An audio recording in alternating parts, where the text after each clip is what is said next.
Se nos pide que clasifiquemos cada función como 1 a 1, en ambos o ninguno. Asumiremos que tenemos funciones que van desde números reales hasta números irreales. Una función es una relación en el que cada entrada tiene exactamente una salida, y nos dicen que estos cuatro.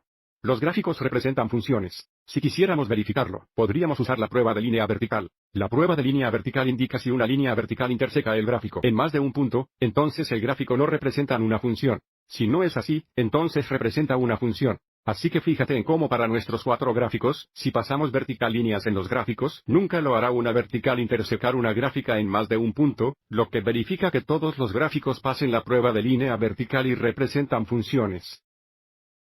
Lo que significa que cada entrada tiene exactamente una salida. Y ahora una manera fácil de determinar si una función es 1 a 1 es usar lo que se denomina prueba de línea horizontal. Si pasamos una horizontal línea a lo largo de una función, y nunca cruza la gráfico en más de un punto, entonces el gráfico representa una función 1 a 1.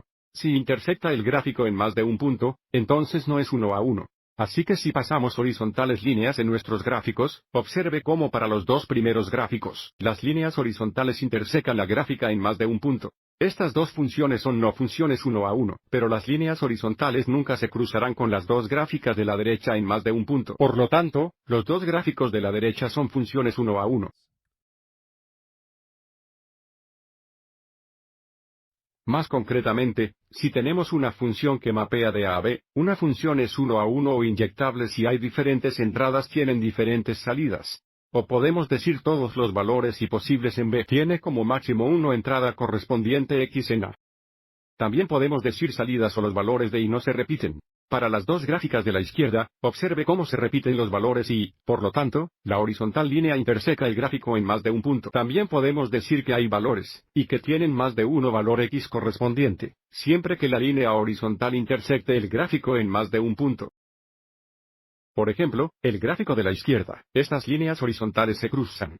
El gráfico en dos puntos, lo que significa que hay dos valores X que dan el mismo valor y fíjate en el segundo gráfico, hay valores y donde hay.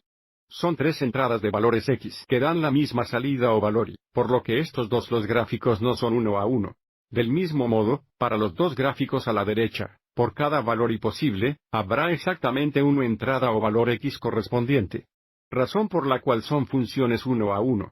Y ahora hablemos de las funciones. Una manera fácil de determinar si una función está en o es subjetiva es determinar si el gráfico alcanza todos los valores y en B, que en nuestro caso, B son números reales. Así que en nuestro caso si nuestro gráfico no llega a todos los valores y en el eje Y, no está encendido. Así que si el primer gráfico de la izquierda, fíjate cómo el gráfico no alcanza un valor y superior a 4 y, por lo tanto, la función no está activada. El segundo gráfico alcanza todos los valores de, y observe cómo va el gráfico arriba acercándose al infinito, abajo acercándose al negativo infinito a lo largo del eje, y sin agujeros ni roturas y por lo tanto, la función está activada. A continuación tenemos una línea. La línea sube para siempre y abajo para siempre sin interrupciones, y tocaremos todos los valores y por lo tanto, la función está activada. Del mismo modo, para el cúbico función en el extremo derecho, de nuevo, el gráfico sube para siempre y hacia abajo para siempre sin cualquier agujero o rotura, alcanzará todos los valores y posibles. Y por lo tanto, la función está activada. Más concretamente, una función es subjetivo o es subjetivo, si cada salida en B es la salida de alguna entrada en A o también podemos decir que cada posible valor y en B tiene al menos una entrada correspondiente X en A, y dado que nuestras funciones se asignan de números reales a números reales, el gráfico debe golpear todo y valores para que haya al menos una entrada correspondiente o X. Volviendo a nuestras respuestas, para el primer gráfico no podemos decir ninguno de los dos. Para el segundo gráfico, puede decir que la función está activada. Y para el tercero y el cuarto gráficos podemos decir ambos. Mirando hacia atrás en nuestras respuestas, no pudimos responder ni para la primera función. La segunda función que podemos digamos que la función solo está activada. Y para la tercera y cuarta funciones, podemos decir que las funciones son tanto 1 a 1 como sobre. Espero que esto te haya resultado útil.